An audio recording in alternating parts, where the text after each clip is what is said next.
All right, ready to dive into the French Revolution. Let's do it. You've provided a ton of historical excerpts, some really interesting footnotes, Yeah. and even an illustration caption, Nice. all focused on the revolution's key players and big events. Should be fascinating. It's like getting backstage access to this huge historical drama. Exactly. And we get to go through it all. Yeah. Find the hidden gems. And by the end, you'll know who's who, what happened, Oy. and maybe even grasp what really drove this crazy era. And trust me, it gets pretty wild. These sources give us a glimpse into not just what happened, but what people were actually thinking back then. Oh, I bet.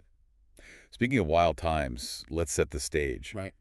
France, before the revolution. Yeah. This book, The French Revolution of 1789, describes it as a powder keg of inequality and oppression. Right. A powder keg. It's hard to imagine, but the king had absolute power. Absolute power. Like you could just imprison anyone he wanted. Well, indefinitely, no trial, using this thing called a lettre de cachet. Oh, those lettres de cachet, they weren't just some legal thing, you know? They Right. were real and scary, like a reminder that the king could do whatever he wanted. Yeah. For example, Voltaire, the writer, Uh-huh. he was imprisoned twice with these lettres de cachet. No way. Yeah, and all he did was criticize the nobility. Just for speaking his mind. Can you imagine that? Wow. Talk about silencing your critics. Yeah. And speaking of prisons, these sources keep mentioning the Bastille. Oh, of course, the Bastille. Yeah, we all know about the storming of the Bastille. Right. But it turns out this place had a long, dark history, even before 1789. Absolutely. It was a symbol of royal tyranny. People disappeared there, Yeah. sometimes for decades. No trial, no due process. It was the physical embodiment of the monarchy's power, you know, holding people without any real reason. No wonder it became a target. It makes sense. And this oppression wasn't just political, was it? No, not at all. The book talks about this huge social and economic divide in France. Right, a massive divide. You had the clergy and the nobility. Living the good life. They owned most of the land. And paid almost no taxes. But then there's the third estate. Everyone else. The peasants, the merchants, the artisans, even the wealthy bourgeois. So basically everyone who wasn't clergy or nobility. Over 98% of the population. And they paid almost all the taxes with practically no say in how they were governed. That's crazy. That's like a recipe for revolution, right? Well, kidding. But it wasn't just simmering resentment that sparked things, right? There was a specific event that set things off. Okay, what was it? King Louis VI was in trouble. France was drowning in debt. Extravagant spending, costly wars. Yeah, typical. So he decided to call this thing the Estates General. The Estates General. It was a representative body. A representative body. And get this, they hadn't met in over a century. Wow, that's a long time. So calling the Estates General, that was a big deal. It showed the king was weak. Yeah. And gave the third estate a chance to complain and demand change. Yeah. I bet the king thought he could control everything, Right. but I think he accidentally unleashed forces he couldn't handle. And the third estate definitely made their voices heard. Oh, yeah. They wanted equal representation, Equal representation. which led to the formation of the National Assembly. National Assembly. That was a bold move. They were basically saying the people, not the king, Right. were the real source of authority in France. It was a huge shift in power, the No. beginning of the end for the monarchy in France. Wow. And soon after, all this tension boiled over, the storming of the Bastille on July 14th, 1789. Ah, the storming of the Bastille.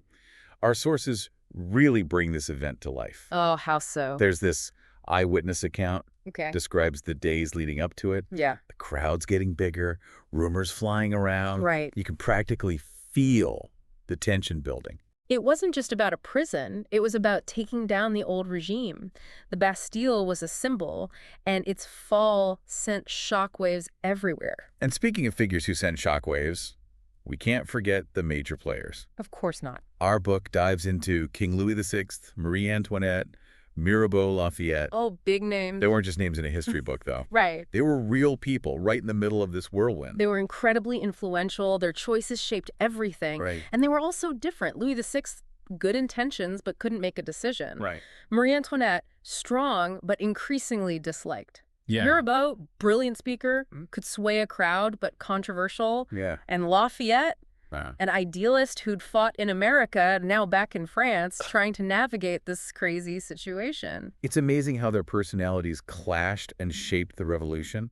Like Louis XVI, the book portrays him as indecisive, Indecisive. torn between trying to please the people and holding on to his power, Oh, yeah, that makes sense. almost paralyzed by what was happening around him. And that wavering, that's what did the monarchy in. People didn't trust him, so they pushed for more radical changes. And then there's Marie Antoinette. Yeah, Marie Antoinette. She's often portrayed as this out-of-touch queen, obsessed with fashion, oblivious to the people's suffering. All right. But our sources paint a more nuanced picture. Oh, really? She was thrust into a role she didn't ask for, I see. facing constant pressure and scrutiny. Yeah. The book even mentions a time when she stood up to a mob that broke into the palace. Wow. Brave. She was really courageous. Marie Antoinette's story is tragic. She became a symbol of everything people hated about the monarchy.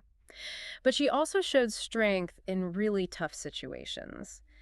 We have to remember, history is often written by the winners. The way we see someone like Marie Antoinette might not be the whole truth. That's a good point. And speaking of things that aren't black and white, there's this event that sealed the royal family's fate.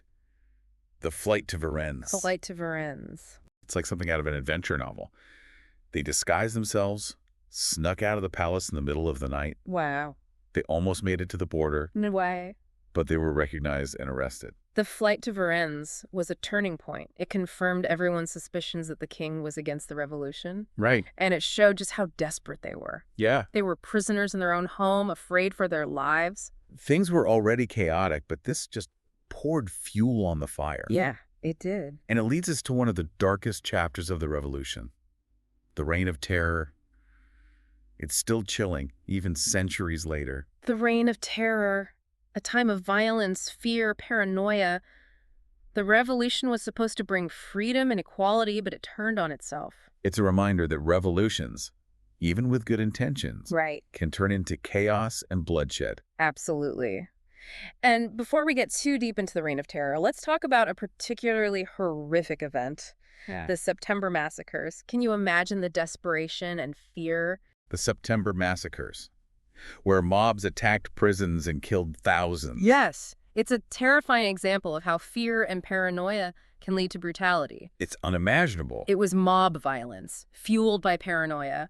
They were desperate to protect the revolution from enemies, both inside and outside France. And while it's inexcusable, Of our course. sources suggest that centuries of oppression played a part. Right. Plus, there were real threats from those who wanted to undo the revolution and from foreign powers. Oppression leads to more oppression, and fear can make even good people do terrible things. It's a dark pattern we see over and over in history. Yeah. But let's shift gears a bit. What about Dr. Joseph Ignace Guillotine? He embodies both the good and bad of the revolution. Dr. Guillotin. His name is forever linked with the very thing he wanted to make more humane. Yeah, it's ironic, isn't it? Very much so. He didn't actually invent the guillotine. Things like that had been around forever. Oh, right. But he pushed for its use, you know? Yeah. He thought it was better than hangings or beheadings, which were often brutal and messed up. He saw it as progress. Exactly, bringing capital punishment in line with Enlightenment ideals. Right? He argued that death by guillotine was quick, painless, and fair for everyone, no matter your social status. But the crazy thing is how it became a symbol of terror. Yeah, like the revolution itself became a machine, and the guillotine was its tool. A very efficient tool. Speaking of efficiency, what about the Jacobins? The radical group that rose to power during the Reign of Terror. The Jacobins. They were a fascinating bunch, driven by good intentions, ambition, and fear, all mixed together. A dangerous combination. They truly believed in the revolution's goals, liberty, equality, fraternity, but they thought they could only achieve those things through quick and ruthless action. So they weren't afraid to use the guillotine to get rid of their enemies. Real or imagined enemies. They saw themselves as protectors of the revolution. Right, protecting it from threats. Inside and out. But they went too far. Yeah. It created this atmosphere of fear and suspicion everywhere. It's scary how quickly things escalated. But we should remember that the French Revolution wasn't only about violence, they actually made some big changes, right? Oh, absolutely. Huge changes. Like abolishing feudalism, Mm. which tied peasants to the land for centuries, Wow. and the Declaration of the Rights of Man and Citizen. That's right. Outlining basic rights and challenging the whole idea of absolute monarchy, Yeah. and they seized church lands, redistributing them. Taking power away from the clergy.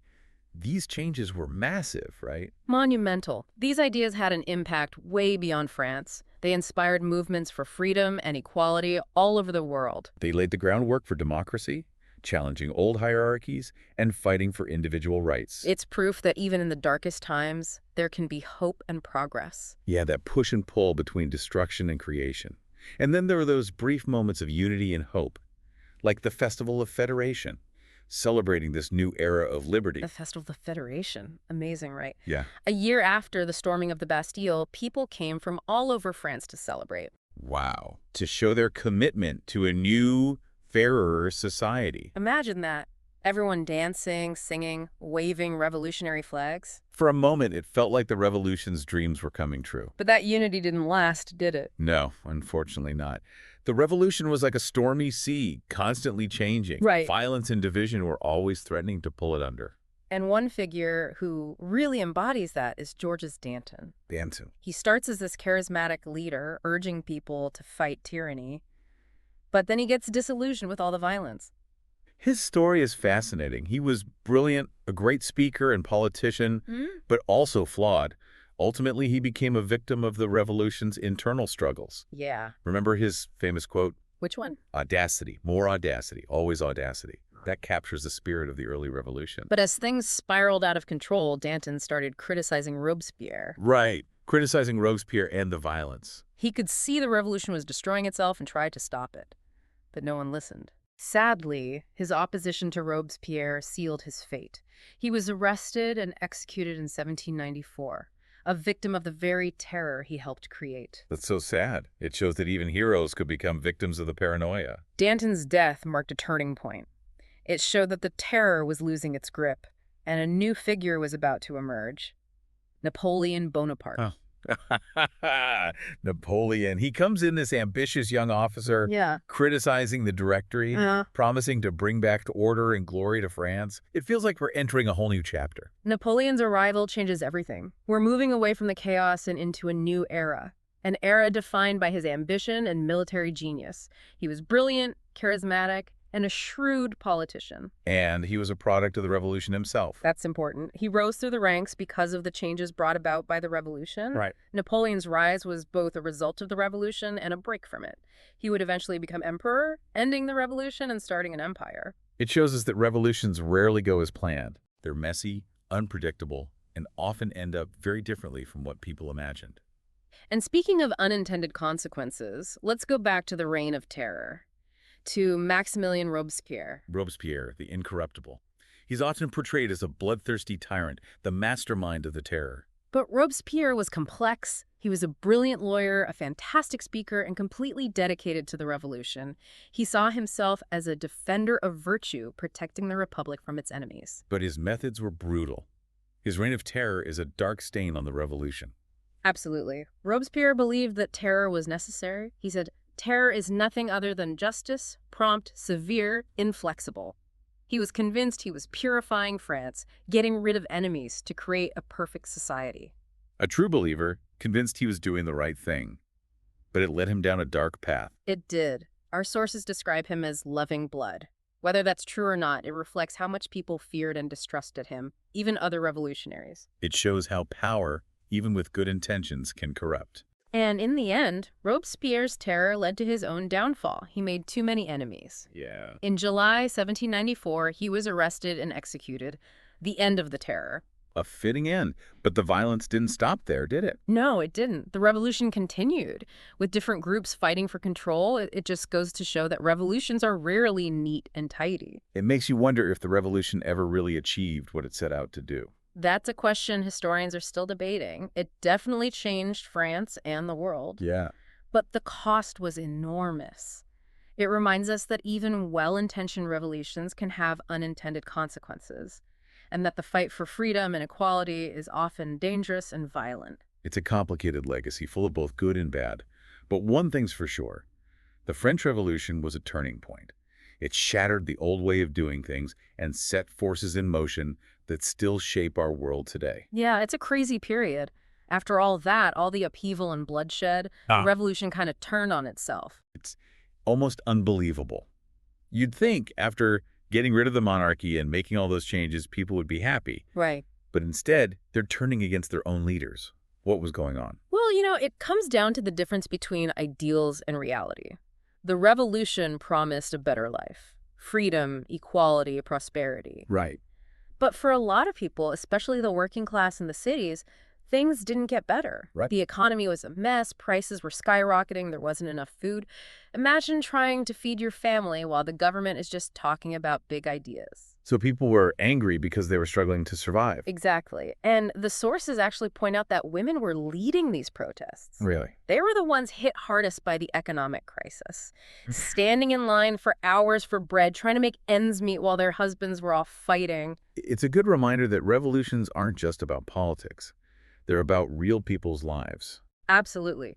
The sources describe these women, armed with anything they could find, broomsticks, knives, confronting the convention, demanding bread and justice. Wow. They were desperate. I bet the members of the convention were terrified. What did they do? At first, they didn't know what to do.